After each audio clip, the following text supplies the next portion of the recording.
Hi everybody, I'm Mike and welcome to NVIDIA Indie Spotlight, the show where we showcase the latest and greatest indie games. Today's game is Songbringer, a procedural action RPG with a magical blend of sci-fi meets Zelda, all in the pixel art world of dungeons, monsters, puzzles, and hallucinogenic cacti. What makes Songbringer so unique? It's all based on the world seed. When you start the game, you enter a 6-digit code, and that generates the entire play experience. A map, terrain types, dungeons, and even the item shops will be different each time. The developer, Nathanael Weiss, stopped by NVIDIA HQ to tell us more about Songbringer. Let's check it out. So I just did a random world seed. We got Cagely. Yeah. Let's see what Cagely looks like. Yeah, let's see. They'll be different each one. So there's 4 different biomes, and then they're all kind of like rearranged depending on what your world seed is. So it just depends on where you start and the mixture of how you integrate the biomes. Yeah. So you'll find all of them in each world. Got it. Okay. So now we have the sword. We're ready to take on anything now. So how many different weapons can you, or power-ups and whatnot, can you actually collect throughout the game? Well, you've got, let's see, the sword. The ghost sword is like a projectile you can shoot out of your sword. That's 2. There's the top hat you can throw. There's bombs you can set down. Right. There's the kilobombs, which are this huge bomb explosion. There's the lighter, which is a tiny little flame. Oh. But I haven't come across that yet. It's cool because you can actually use that as a weapon too, and it lights enemies on fire. And you can light bushes on fire and stuff. All right. They are always in every world. Okay. It's just that you're gonna find them in a different order. So like your whole adventure might be a lot different because you basically didn't get the top hat till later or something like that. Oh, I see. So, right, that makes sense then. What's gonna make it unique though is that you can craft items. So you have 5 different elements. There's ice, lightning, fire. There's acid, and then there's also fear, which is a kind of interesting element.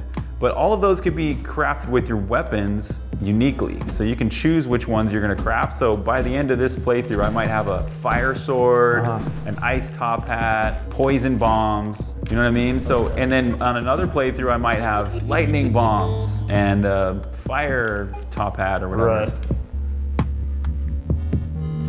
So what's the background story of the game? Why are you here? What's the world you're on? So you're part of this intergalactic crew of spacefaring adventurers that go around to different planets and you survey them, you make maps, you sell your maps, you find minerals and things like that. And you come to this one planet and crash land here, and you basically accidentally awaken this ancient evil army that's been waiting. Now you gotta fight them.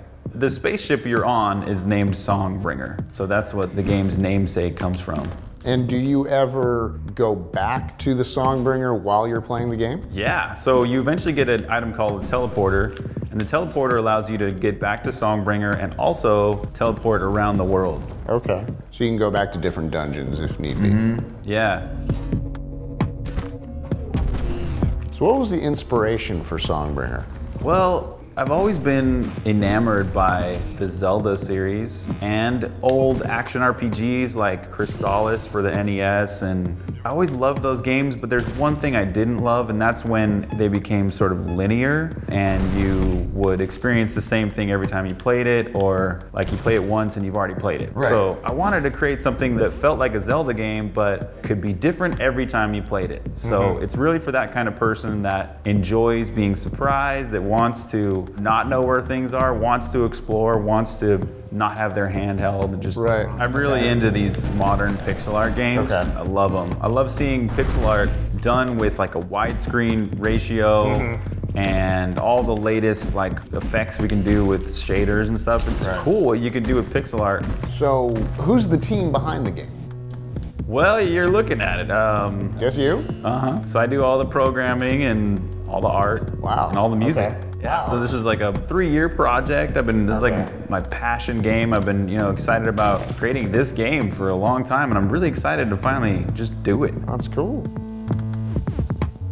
So the cactuses, you find these hallucinogenic cactuses, and you eat them. The cactus awakens Rock, the character, to his latent abilities. He's got some kind of psychic abilities here. We can control things. You can find secrets, so whenever you're around the world, you can sit down and meditate, and if there's a secret nearby, it'll glow. Okay. At the very end of the game, it becomes battle meditation, and it empowers your other character that you have. There's actually 3 playable characters. Jib is a little robot there, his name is Jib, and the main character's name is Rock, but Jib can be controlled with player 2. Like whenever I vanquish a foe, Jib will fly over there, scan it, and he found that diamond. So he finds items for you, and you can play that role as player 2. Well, I love this game. I love this game from the minute I saw it, and I know that a lot of people love it as well. So congratulations on making a fantastic game. Thanks for having me here today. I really appreciate it. That's just a small sample of the game. Songbringer has 10 total dungeons, and a single playthrough should be between 8 and 10 hours. But of course, since you can never play the same game twice, you can keep coming back again and again. Songbringer is available right now on Steam, Humble Bundle, and GOG. Thanks for stopping by, and stay tuned for more great games on NVIDIA Indie Spotlight.